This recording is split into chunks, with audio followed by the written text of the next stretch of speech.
ബഹുമാനപ്പെട്ട ശ്രീ രാമേന്ദ്രൻപിള്ള, എൻ്റെ സുഹൃത്ത് ശ്രീ രാജേഷ്, ശ്രീ കോടിയേരി, ശ്രീ ശ്രീകുമാർ, ബാലേട്ടൻ, CPM പ്രവർത്തകരെ, സുഹൃത്തുക്കളെ, നമസ്കാരം. പല CPM വേദികളിലും വളരെ അഭിമാനപൂർവ്വം പങ്കെടുക്കുന്ന ഒരു വ്യക്തിയാണ് ഞാൻ CPM-കാരനല്ല. എന്തുകൊണ്ടാണെന്ന് ഞാൻ പറയാം. എൻ്റെ ഞാനൊരു ചരിത്ര വിദ്യാർത്ഥിയാണ്. ഞാൻ ഡോക്ടറാണെന്നുള്ളൂ ബൈ പ്രൊഫഷൻ, ബട്ട് ബേസിക്കലി ഞാൻ ചരിത്ര വിദ്യാർത്ഥിയാണ്. അപ്പോ ഞാൻ മനസ്സിലാക്കിയിടത്തോളം ഇന്ത്യയിലെ the last standing secular party നിങ്ങളാണ്. ഒന്നല്ലെങ്കിൽ പാർട്ടികളൊക്കെ ജാതിയുടെ പേരിൽ തിരിഞ്ഞിരിക്കുന്നു, അല്ലെങ്കിൽ മതത്തിന്റെ പേരിൽ തിരിഞ്ഞിരിക്കുന്നു, അതല്ലെങ്കിൽ ഭാഷയുടെ പേരിൽ തിരിഞ്ഞിരിക്കുന്നു, അവസാനം തെലുങ്കാന സംസ്കാരത്തിന്റെ പേരിൽ തിരിഞ്ഞിരിക്കുന്നു. രണ്ട് സംസ്കാരങ്ങളാണ് തെലുങ്കാനയും ആന്ധ്രയും തമ്മിൽ. അതാണ് അവർ തമ്മിലുള്ള ഏറ്റുമുട്ടലിന് കാരണം. അപ്പൊ അത്തരത്തിലുള്ള ഒരു വേദിയിൽ യൂഷ്വലി എന്റെ മുകളിൽ എപ്പോഴും നിശ്ചിതമായിട്ടുള്ള ഒരു ജോലി എന്താണെന്ന് വെച്ചാൽ മുസ്ലിം ഡിഫൻസ് ആണ്. മുസ്ലിം സമുദായത്തിന് വേണ്ടിയിട്ട് ഒരു സെക്കുലർ ഡിഫൻസ് ആണ് എനിക്കുള്ളത്. കാരണം ശ്രീകുമാർ പറഞ്ഞ മാതിരി അവര് താടി വളർത്തിയതൊന്നുമല്ല. ഇവിടെയും താടിയില്ല, കുഞ്ഞാലിക്കുട്ടിക്കും താടിയില്ല. ഇവരൊക്കെ തന്നെയല്ലേ ഉള്ളൂ. ഞങ്ങളുടെ മുകളിൽ ഒരു മതപണ്ഡിതന്മാർക്കും ഒരു തരത്തിലുള്ള ഒരു അധികാരമില്ല. ഇത് കത്തോലിക്ക സഭയല്ല. ഇവിടെ മാമോദീസ വെക്കേണ്ട ആവശ്യമില്ല, പള്ളിയിൽ കല്യാണം നടത്തേണ്ട ആവശ്യമില്ല, കബറടക്കം കൊണ്ടുപോയിട്ട് ഖബർസ്ഥാനിൽ നടത്തണമെന്നൊന്നുമില്ല, വീട്ടിൽ കബറടക്കാം. അപ്പോ അതൊന്നും ഒരു പ്രശ്നമല്ല, അതൊന്നും ഒരു പ്രശ്നമേ അല്ല. അപ്പൊ നമ്മുടെ വിഷയത്തിലോട്ട് കിടക്കുമ്പോ മതനിരപേക്ഷത എന്ന് പറയുമ്പോ ഞാൻ ഒരു ഫീൽഡിൽ മാത്രം ഒതുങ്ങിക്കാൻ ആഗ്രഹിക്കുകയാണ്. അതായത് ഹിന്ദു മുസ്ലിം ബന്ധം, പ്രത്യേകിച്ച് അതിന്റെ രാഷ്ട്രീയ ആഘാതങ്ങൾ. കാരണം രാഷ്ട്രീയമാണല്ലോ മുഖ്യമായിട്ടുള്ളത് ഇന്ത്യയിൽ. അതിലോട്ടാണ് ഞാൻ ഊന്നൽ കൊടുക്കാൻ സഹായിക്കുന്നത്. എന്റെ പ്രസംഗത്തിൽ കൂടുതൽ കുറച്ചൊക്കെ ഒരു മുസ്ലിം ചായ ഉണ്ടാവും. അത് സാരല്ല, അത് നിങ്ങൾ കറക്റ്റ് ചെയ്താൽ മതി. എനിക്ക് അങ്ങനെ പ്രസംഗിക്കാൻ പറ്റൂ. ഒരു സംഘടനയുടെ തലപ്പത്തിരിക്കുന്ന ഒരാളെന്നുള്ള നിലക്ക് എനിക്ക് തോന്നിയത് വിളിച്ചു പറയാൻ പറ്റൂല. ഇന്ത്യയിലെ മുസ്ലിങ്ങളെ പറ്റിയിട്ട് പൊതുവെ ചരിത്രപരമായിട്ട് ഞങ്ങൾ തന്നെ കുട്ടിക്കാലത്ത് മനസ്സിലാക്കിയിരുന്നത് തെറ്റായ രീതിയിലാണെന്ന് ഞാൻ പിന്നീട് ഉള്ള പഠനങ്ങളിലൂടെ മനസ്സിലാക്കി.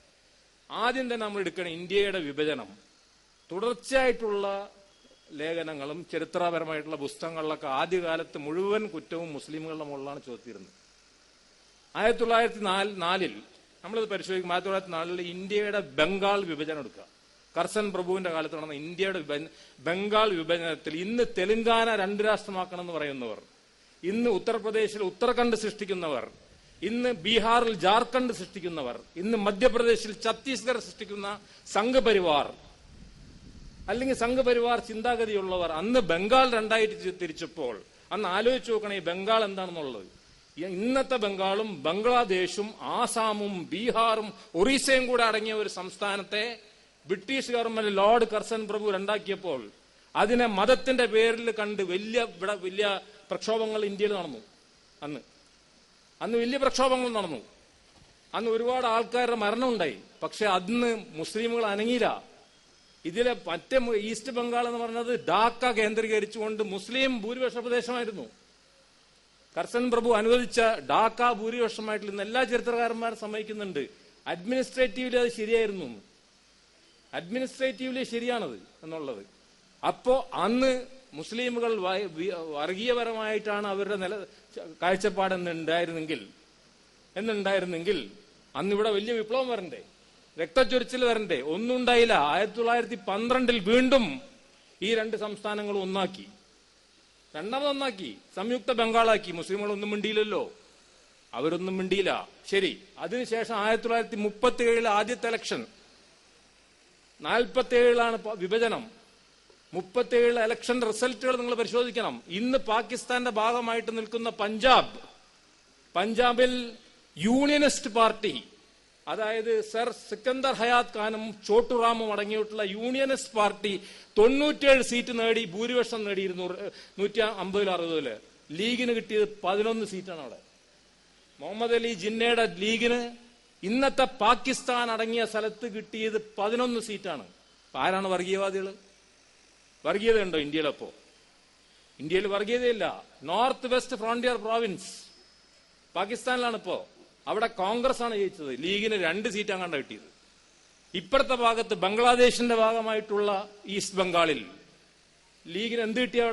അവിടെ ജയിച്ചത് കൃഷക് പ്രജാ പാർട്ടിയാണ്. അതൊരു സെക്കുലർ പാർട്ടിയാണ്. ഫസലുൽ ഹക്കിന്റെ കൃഷക് പ്രജാ പാർട്ടിയാണ് ജയിച്ചത്.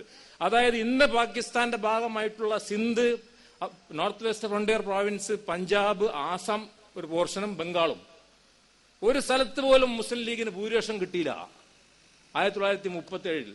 അവിടെ കിട്ടിയത് മുസ്ലിമിന് 10% വോട്ടാണ് കിട്ടിയത്. അപ്പൊ ആരാണ് വർഗീയവാദികൾ? എങ്ങനെ ഈ ഇന്ത്യ എന്നുള്ള രണ്ട് ദ്വിരാഷ്ട്ര ഈ സിദ്ധാന്തം വന്നത് മുസ്ലിം ലീഗിന്റെ കയ്യിൽ നിന്നും? അല്ലെങ്കിൽ ഈ മുസ്ലിം ലീഗ് എന്ന് പറയുമ്പോൾ പെട്ടെന്ന് കോടിയേരിക്ക് ഒരു സംശയം, നമ്മുടെ കുഞ്ഞാലിക്കുട്ടിയും ടീമാണെന്ന്. അതല്ലട്ടത്, അത് ഓൾ ഇന്ത്യ മുസ്ലിം ലീഗാണ്, അത് വേറെയാണ്. അല്ലെങ്കിൽ മുസ്ലിം ലീഗിനെ അനുകൂലിച്ച് പറയുന്നു എന്ന് വിചാരിക്കും. ഈ ലീഗല്ല ആ ലീഗ്, അത് വേറെ ലീഗാണ്. അപ്പോ ആ ലീഗിന് കിട്ടിയത് 10% വോട്ടാണ് ഇന്ത്യയിൽ. അതിനുശേഷം അതിന് ഇടയിൽ വെച്ചിട്ട് ദ്വരാഷ്ട്ര സിദ്ധാന്തം എന്ന് പറഞ്ഞത് അവതരിപ്പിച്ചത് 2 വ്യക്തികളാണ്. ഒന്ന് ലാലാ ലജ്പത് റായ്. ലാലാ ലജ്പത് റായ് പറഞ്ഞത് മുസ്ലിം ഡോമിനേഷനിൽ പഞ്ചാബിൽ ജീവിക്കാൻ പറ്റില്ല എന്ന് പറഞ്ഞ്. നരേന്ദ്രമോദിയുടെ അടുത്ത സുഹൃത്തും അദ്ദേഹം ഒരു ചുക്കുപോലും മനസ്സിലാക്കാത്ത വ്യക്തിയായിട്ടുള്ള ശ്യാമാ പ്രസാദ് മുഖർജി. ഈ ശ്യാമാ പ്രസാദ് മുഖർജി ഏതൊരു വർമ്മയാണെന്നാണ് വിചാരിച്ചിരിക്കുന്നത് ഇയാൾ. ശ്യാമാ പ്രസാദ് മുഖർജി എന്ന് പറഞ്ഞാൽ ഹിന്ദുത്വയുടെ പിതാവാണ് അയാള്. സർ അശുതോഷ് മുഖർജിയുടെ പുത്രനാണ്. അദ്ദേഹം ഹിന്ദു മഹാസഭയുടെ നേതാവായിരുന്നു, ബംഗാൾ മിനിസ്ട്രിയിൽ ഭാഗവാക്കായിരുന്നു. അതിനുശേഷം ജവഹർലാൽ നെഹ്റുവിന്റെ മന്ത്രിസഭയിൽ ഭാഗവാക്കായ അദ്ദേഹം RSSന്റെ ഇതുകൊണ്ടാണ് പ്രേരണയാലാണ് അദ്ദേഹം പിന്നീട് ജനസംഘം ഉണ്ടാക്കിയത്. ആ വ്യക്തിയെ തിരിച്ചറിയാൻ പറ്റാത്ത ഒരാളാണ് ഇന്ത്യയുടെ പ്രധാനമന്ത്രിയാവാൻ പോകുന്നത്. നരേന്ദ്രമോദി എങ്ങനെ ഇന്ത്യയെ നയിക്കും? എങ്ങനെ BJP RSSനെ നയിക്കും? ഇതാണ് സ്ഥിതിവിശേഷം. 1937 47 ശേഷം ഉണ്ടായിട്ടുള്ള സംഭവവികാസങ്ങൾ, ആ സംഭവവികാസങ്ങളിൽ ലീഗും കോൺഗ്രസും തമ്മിൽ, പ്രത്യേകിച്ച് 2 വലിയ സെക്യുലാരിസ്റ്റുകൾ തമ്മിലുള്ള അധികാര വടംവലി. ആരാണ് സെക്യുലാരിസ്റ്റുകൾ? Muhammad Ali Jinnah 1, second secularist Jawaharlal Nehru. ജവഹർലാൽ നെഹ്റുവിനെ പറ്റിയിട്ട് ആസാദ് പറഞ്ഞെന്താന്ന് വെച്ചാൽ he speaks in English even in sleep. He speaks in English even in sleep എന്നാണ്. അത്രയും വലിയ സെക്യുലാരിസ്റ്റ് ആയിരുന്ന ജവഹർലാൽ നെഹ്റുവും the great ambassador of Hindu Muslim unity Muhammad Ali Jinnah, ഇവർ തമ്മിലുള്ള അധികാര വടംവലിയുടെ കരുക്കളായിക്കൊണ്ടാണ് ഇന്ത്യയിലെ മുസ്ലിം. അതിന് നല്ല പറ്റിയ റഫറിയും, സ്വന്തം ഗോളടിക്കുന്ന റഫറിയും, അതായത് ലോർഡ് മൗണ്ട് ബാറ്റൻ. ഇതാണ് സത്യാവസ്ഥ. ഇത് ഞാൻ പറയുന്നല്ല, പുതിയ ചരിത്രകാരന്മാരായിട്ടുള്ള പാട്രിക് ഫ്രഞ്ച്, സ്റ്റാൻലി വോൾപർട്ട് തൊട്ടിട്ട് ജസ്വന്ത് സിംഗ് വരെയുള്ള എല്ലാവരും അംഗീകരിക്കുന്ന കാര്യങ്ങളാണ്. ഇവിടെ വെച്ച് നമുക്ക് അത് അവസാനിപ്പിക്കാം. ഏതായാലും ഇന്ത്യയുടെ വിഭജനം നടന്നു. ഇപ്പൊ നമ്മളെല്ലാവരും പെട്ടു. ഇന്ത്യൻ യൂണിയൻ, ഇപ്പൊ ഓൾ ഇന്ത്യ മുസ്ലിം ലീഗ് ഇല്ല, തൽക്കാലം നമ്മുടെ ടീം തന്നെ ബാക്കിയുണ്ട്. ഇന്ത്യൻ യൂണിയൻ മുസ്ലിം ലീഗ് ഇവിടെ ഉണ്ട്. അതാണ് കിടപ്പ്. അതിനുശേഷം നടന്ന സംഭവങ്ങൾ എന്താണ്? ഇന്ത്യയുടെ സെക്കുലർ ഇത് കാത്തു സൂക്ഷിക്കേണ്ട കോൺഗ്രസ് പാർട്ടി ചെയ്തത് എന്താണ്? ജവഹർലാൽ നെഹ്റുവിന്റെ കാലഘട്ടത്തിൽ ഞാനത് അംഗീകരിക്കാം, കുറെയൊക്കെ സെക്കുലർ ആണെന്ന്. പക്ഷേ അന്നത്തെ RSSലെ അനുകൂലമായിട്ടുള്ള അനവധി നേതാക്കന്മാർ കോൺഗ്രസിലുണ്ടായിരുന്നു. ഉദാഹരണം സർദാർ പട്ടേൽ പാർലമെന്റിൽ നിന്ന്, ബാലേട്ടനൊക്കെ അറിയാലോ, ഇറങ്ങി വരുന്ന സമയത്ത് കുറെ സുഹൃത്തുക്കൾ കോൺഗ്രസ്സുകാരോട് അദ്ദേഹം ചോദിച്ച ഒരു ചോദ്യമുണ്ട്, അദ്ദേഹത്തിന്റെ മെമ്മറി ഇതിലുള്ള, name the only secular Muslim in India. എല്ലാവരും അങ്ങോട്ടും പറയുമല്ലോ, റാഫി അഹമ്മദ് കിദ്വായി, മൗലാന അബ്ദുൽ കലാം ആസാദ്, പാണക്കാട് തങ്ങള്. ആയിക്കോട്ടെ, അന്നില്ല, എന്നാലും 40 അവസാനം അദ്ദേഹം പറഞ്ഞു ദാറ്റ് ഈസ് ജവഹർലാൽ നെഹ്റു. എങ്ങനെയുണ്ട് കാഴ്ചപ്പാട്?